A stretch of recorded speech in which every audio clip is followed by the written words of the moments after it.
বিসমিল্লাহির রহমানির রহিম। আসসালামু আলাইকুম everyone, welcome back to my channel Rujina Habib blogs. আশা করি আল্লাহর রহমতে সবাই ভালো আছেন। আলহামদুলিল্লাহ, আমরা ভালো আছি। নতুন একটি ফ্যামিলি ব্লগস দেখার জন্য সবাইকে স্বাগত জানাই। ইনশাল্লাহ ভালো লাগবে। আজকের ভিডিওটা শুরু করে দিয়েছি সকালবেলা থেকে।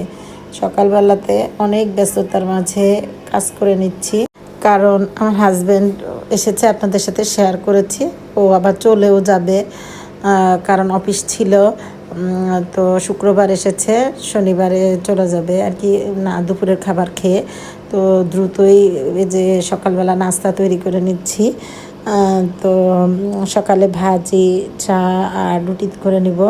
যেহেতু আমার কোনো মেড নাই, নিজে একা একা করতে হচ্ছে সব কাজ, সেহেতু আমি এইভাবে আর কি দ্রুত করে নিচ্ছি।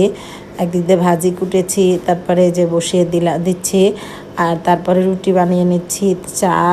তো আসলে যে কাজের মানুষ ছাড়া করতে গেলে কোনো কাজ দেখবেন যে একটু কষ্টই হয়। আর যেহেতু আমার তো সবসময় থাকে কাজের মানুষ, আর ঢাকাতে এসে তো নিয়ে একটু বিপদেই পড়েছি। তবে এখন ঢাকাতে তো কোনো কাজ চাকরি বাকরি করি না, এখানে তো বলতে গেলে এখন হাউস ওয়াইফের মতো, তো ঘুরে ফিরে করে নিই আর কি। তো এই যে ভাজিটা বসিয়ে দিয়েছি। আমি যেভাবে ভাজিটা করি, প্রথম তেলে পেঁয়াজ দিয়ে দিয়েছি, একটু লবণ দিয়েছি, তারপরে দিয়ে দিলাম একটু হলুদের গুঁড়া আর সামান্য একটু জিরা ধনের গুঁড়া দিয়ে একটু ভেজে নেব, যেন গন্ধটা চলে যায় হলুদের গুঁড়া আর জিরা ধনের গুঁড়াটা। তো তারপরে যে ভাজিটা দিয়ে দেবো, এখানে আমি মিক্স ভাজি করছি, আলু, মিষ্টি কুমড়া, ফুলকপি। তো এগুলো দিয়ে ভাজি করে নিচ্ছি। ভাজিটা কিন্তু বেশ মজা হয়েছিল, আপনারা ইচ্ছা করলে কিন্তু এভাবে করে নিতে পারেন। তো ভাজির সাথে একটু একটু পানি দিয়ে দিচ্ছি, তা যেন এই পানিতেই আমি সিদ্ধ করে নেব। আস্তে আস্তে তেলের মধ্যে ঢেকে ঢেকে দিয়ে দেবো, আবার কাঁচামরিচ পরিমাণ মতো দিয়ে তারপরে ভাজিটা রান্না করে নেব। তো আপনারা কীভাবে করেন কমেন্টস করে জানাতে পারেন। যাই হোক, রেসিপি আকারে একটু শেয়ার করলাম আর কি আপনাদের সাথে। আমি যেভাবে করি, খেতে কিন্তু বেশ মজা হয়েছিল। তো ঢেকে দেবো এখন, আস্তে আস্তে একটু কম আছে রান্না করে নেব ভাজিটা। তো আবারও বলছি, ভাজিটা খেতে কিন্তু বেশ মজা হয়েছিল। আপনারা ইচ্ছা করলে এভাবে করে নিতে পারেন। তো এই যে একটু পর পর আমি এই যে উল্টে পাল্টে দিচ্ছি, যেন সিদ্ধ হয়ে যায়। ওই যে পানি দিব না এটার ভিতরে, এই তেল আর এই পানিতেই যে ভাজিটা রান্না করে নেব। তো এই জন্যই মূলত এইভাবে একটু ডিমা আঁচে রান্না করে নিচ্ছি, আর একটু পরপর নেড়ে উল্টে পাল্টে দিচ্ছি। এর দিয়ে যে রুটি বানিয়ে নিচ্ছি, রুটির কাই করেছি আমি, আমার মেয়ে, আমার হাজব্যান্ড খাবো আর কি। তো এই যে রুটি বানিয়ে নিচ্ছি, মানে সম্পূর্ণ কাজই তো এক হাতে করতে হয়, তাই আর কি। যাই হোক, রুটি বানিয়ে নিয়ে আপনাদের সাথে গল্প করি। তো আপু ভাইয়ারা আপনারা কেমন আছেন আর জানাতে পারেন, আর ভিডিও কেমন হয়েছে সেটাও কমেন্টস করে জানাতে পারেন। ভিডিও এই পর্যন্ত যারা এসেছেন সবাইকে ধন্যবাদ। প্লিজ একটা লাইক দিয়ে দিবেন, একটু স্মরণ করিয়ে দিই।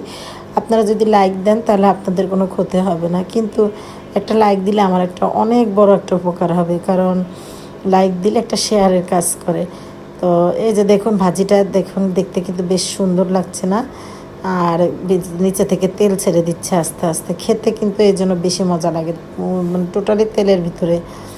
যাই হোক, এই যে নেড়ে চেড়ে এখন উল্টে পাল্টে দিয়ে দিব, হচ্ছে দিয়ে তারপর ঢাকনা দিয়ে আবারও মানে অল্প আছে রান্না করে নিব।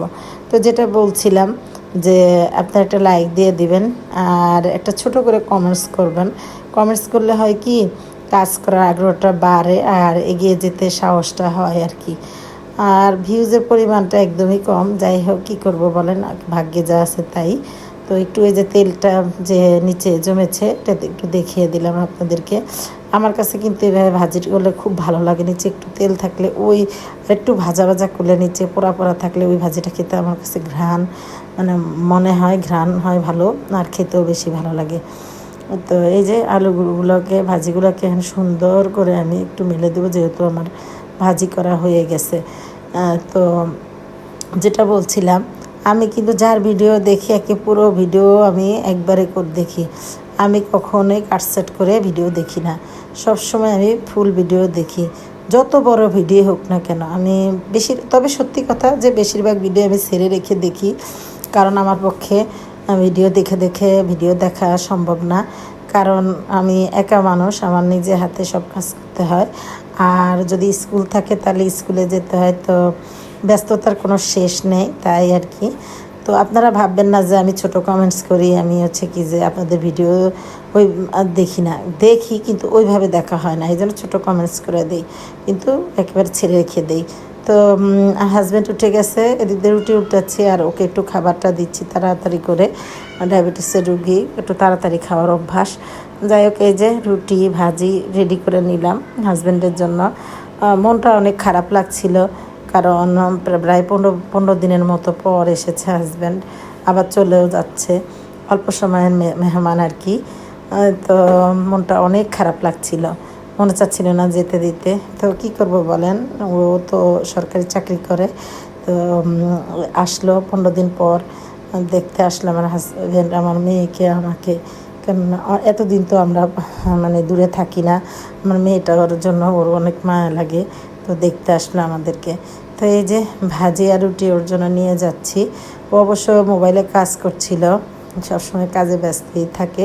তো এই যে ভাজি আর রুটি নিয়ে বললাম আসতে খাওয়ার জন্য। তো সোফাতে বসে আবার ও কাজ করছিল, কাজের মানুষ আসলে, কিন্তু অনেক কাজের মানুষ, অনেক কাজ করে, যে সে কাজ করছে। তো এটা আপনাদের সাথে শেয়ার করে দিলাম। যাই হোক, এখন তাড়াহুড়ো করে নাস্তাটা বানিয়ে আবার দুপুরের আয়োজন করে নিব। ও যে বললাম একা হাতের কাজ দেখে, তো টাইম অনুযায়ী এবং বুদ্ধি করে কাজ করে নিই, যেন কোনো কিছু পিছিয়ে মানে কোনো কিছুতে পিছিয়ে না থাকি। কারণ সময় অনুযায়ী সময়ের কাজ না করলে কিন্তু সারা দিনটাই বরবাদ হয়ে যায়। মাসাল্লাহ, এই যে দেখুন রুটিগুলো এত সুন্দর ফুলকো হয়েছে। রুটি মূলত 3টে উল্টানি দিয়ে তারপরে এই যে এইভাবে চাপ দিয়ে ধরলে ফুলকো ফুলকো রুটি হয়। রুটিগুলো দেখতে যেমন সুন্দর হয়েছে, খেতে কিন্তু বেশ মজা হয়েছে। পাতলা পাতলা রুটি এবং ফুলকো ফুলকো রুটি, আমার কাছে তো বেশ মজা লাগে এইভাবে রুটি বানিয়ে নিলে। আপনাদের কাছে কেমন লাগে কমেন্টস করে জানাতে পারেন। আর এখানে একটা টিপস আপনাদের সাথে শেয়ার করি, রুটিগুলো কিন্তু একবারে বানিয়ে উল্টিয়ে নেবেন, তাহলে গ্যাসে যে আমার এখানে কিন্তু গ্যাসের সমস্যা ছিল, এই গ্যাসটা হচ্ছে সিলিন্ডার গ্যাস। তো রুটি যদি একবারে বানিয়ে তারপরে আপনারা রুটি উল্টান, তাহলে কি হবে, তাহলে আর গ্যাসের মানে খরচ কম হবে। কারণ আপনি একটা রুটি বানাবেন, একটা উল্টাবেন, এভাবে করলে গ্যাসের অপচয় হয় আর কি। তো আপনারা এইভাবে কাজ করলে দেখবেন সব দিক দিয়েই ভালো হবে। তো এখানে এই যে মাছ, আমার হাজব্যান্ড এই এখানে কালীবাউস মাছ এনেছিল, তো ওই মাছটা ভেজে এখন রান্না করে নিব। আর এদিক দিয়ে ঢেঁড়স ভাজি করে নিচ্ছি। ঢেঁড়স ভাজিটাও কিন্তু বেশ মজা হয়েছিল। অনেকে ঢেঁড়স ভাজি বলে একেবারে গলে যায়, এটা হয় সেটা হয়, কিন্তু না, আমি এই যে ভাজি করছি যেভাবে, এভাবে ভাজি করলে একদম গলবেও না, আস্তে আস্তে থাকবে। তো এই যে মাছগুলো এখন ভেজে তারপরে রান্না করে নিচ্ছি।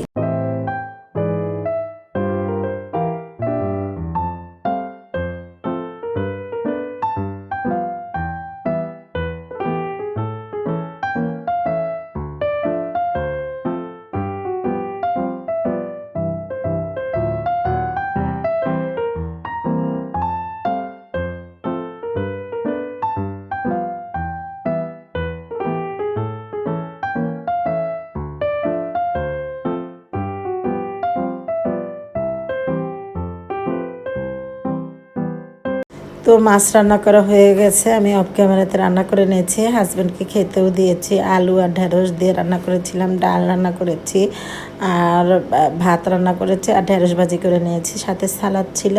তো এই যে ও তো খুব দ্রুত খেয়ে নিচ্ছে, বলছে যে তাড়াতাড়ি যাব, কারণ ঝড় বাদলের দিন, হচ্ছে লঞ্চে যেতে ভয় লাগে, তাই দিনে দিনে যেন যে পৌঁছাতে পারি, সেই জন্য খুব দ্রুতভাবে খেয়ে নিচ্ছে।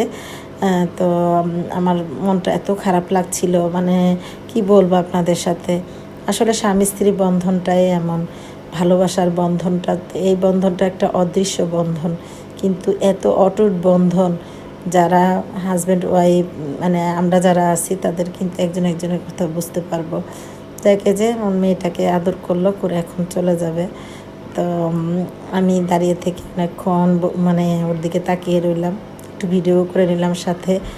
ও একদম কান্না কান্না ভাব যাচ্ছে, মনটা ওরও ভালো না, কারণ যে আমাদের ছেড়ে তো এতদিন থাকে না একা। যাই হোক, আজকের ভিডিওটা এই পর্যন্তই। ভিডিওর কোনো জায়গায় একটু যদি ভালো লাগে একটা লাইক দিতে পারেন, পাশে থাকতে পারেন। যারা নতুন এসেছেন আমার চ্যানেলে, আমার চ্যানেলটাকে সাবস্ক্রাইব করে পাশে থাকা বেল আইকনটি প্রেস করে অল বাটনটা চাপ দিলে আমি যা ভিডিও দিব সবসময় তা পেয়ে যেতে পারবেন, আর সময় মতো দেখে নিতে পারবেন। যাই হোক, তো আপনারা দোয়া করবেন আমার জন্য, আমার পরিবারের জন্য। আর যারা নতুন এসেছেন, ইনশাআল্লাহ ছোট একটা কমেন্টস করে যাবেন, আমি আপনাদের কাছে চলে যাব সময় মতো। তো সবাই ভালো থাকবেন, 5 ওয়াক্ত নামাজ পড়বেন, কোরআন শরীফ পড়বেন। আল্লাহ হাফেজ, আসসালামু আলাইকুম।